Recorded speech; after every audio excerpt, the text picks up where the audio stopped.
My name is Davis Tolman.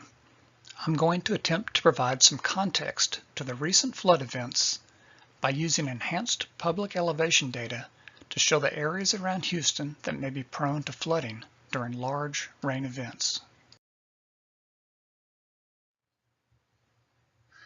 We'll be looking at the areas west and northwest of Houston, where we have experienced most of our flood events recently. We'll start by looking at the Federal Emergency Management Association flood hazard maps. These maps show the drainage system and the 100 and 500-year flood estimates. So shown in red are the floodways. These are the areas that pretty much flood during every rain event. The areas in orange are the 100-year flood estimates, and the areas in yellow are the 500-year flood estimates. We can see these stream systems tend to flow east and southeast. You'll recognize some of these names. Now we can also visualize drainage in another way.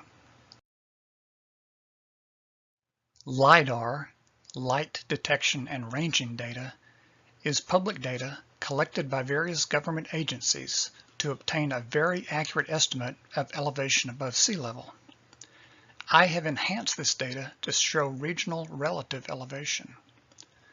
So relatively low areas, such as streams, are shown here in blue, and the relatively high areas are shown in reds. Now these differences are very subtle, often only a foot or so, but in a flood event, every foot of elevation matters. So I'm going to suggest that in the event of a major rain event, the areas in blue are more likely to flood. As we continue to look more closely, we might notice some linear trends. There is clear evidence of active growth faulting in the area. Most of these faults were mapped by geologists years ago, but these enhanced maps provide a big picture view. I've highlighted a few of these faults here in red. Note that many relatively low areas lie on the downside of these growth faults. This block diagram cartoon shows how growth faults look. You can see that the area along the downthrown side of the fault is relatively low. These types of faults are an expression of subsidence and are often triggered by natural dewatering of sediments. The removal of groundwater by area wells accelerates this dewatering.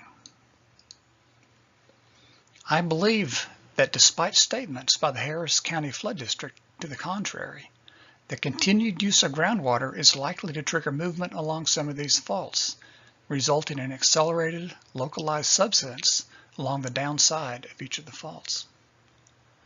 So in conclusion, it's important to understand that we do coexist as part of a complex, interconnected Earth system, and our actions often impact the natural, dynamic equilibrium that evolved over thousands of years.